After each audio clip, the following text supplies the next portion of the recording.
This is a mud horse. It's used on the flats at Sturt. This particular one was used on the flats at Sturt. I kind of feel like this is my home, so I can quite happily wear my pyjamas and slippers around the castle. But So what he does is he kind of leans on it, something like this, and with a bit of luck I can skid off across the mud with it. I do everything, absolutely anything, from taking around film crews to cleaning mould off curtains, which I was doing this morning. And he turns it all around, and he's got it loaded up with fish, you see, and back he goes. Oh yes, off he goes.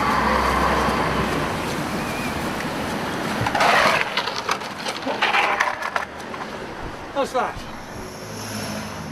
I've been looking after it for about 10 years. It was founded by a lady who lived in the village who collected dolls. Janine here belonged to the granddaughter of a French duchess.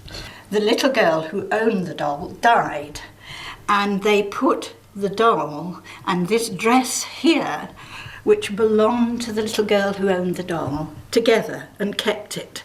And then eventually it passed on to this lady who gave it to us, a doll artist called Janine Scard. So that's why she's called Janine? That's right. If you just stand here and I'll go and open the blind. Most of the paintings in here are watercolours, so they're really, really, really susceptible to sunlight.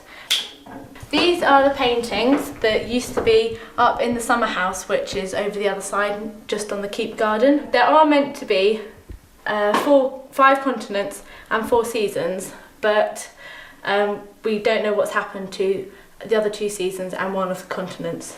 And there was one lady who lived in Bristol who was taken ill and she couldn't do anything, and her doctor suggested she made some dolls to raise money for the Red Cross. And so she looked up in books in the library all the authentic national costumes and produced a male and a female for all the countries where the Red Cross was working in the 1960s. He weighs it down with boulders, which won't float away. He just leaves it at the edge of the mud. The tide comes in across the top of it. This one's been used quite a lot, and it's even got barnacles. Where this was used are a long way out. They really are a long way out. And you've got to get out to them, clean them, get the shrimps out, get the fish out, and then back in before the tide comes back. And the tide comes in very fast, of course, in the Bristol Channel. I think a lot of rural equipment is very basic, and it is evolved because that's the way it will work, very, very efficiently. Can you imagine anything that would do it any better? He did try at one stage, apparently, to use, what do you call them, a skidoo thing that you use on snow. Apparently it lasted about a week. It just ground to a halt after that. Absolutely hopeless. And when I came to live in Dunster, they wanted somebody to help sit with the dolls, and I was quite happy to do that at first. And then I got more and more involved and realised that to the people in the village it was just a collection of dolls that had belonged to Mrs. Hardwick, and really it's something rather more special than that. And so over the years I've managed to persuade various people to provide these wonderful new museum quality cases and to look after them much better. So that's a great satisfaction. So you've fought for this place a bit.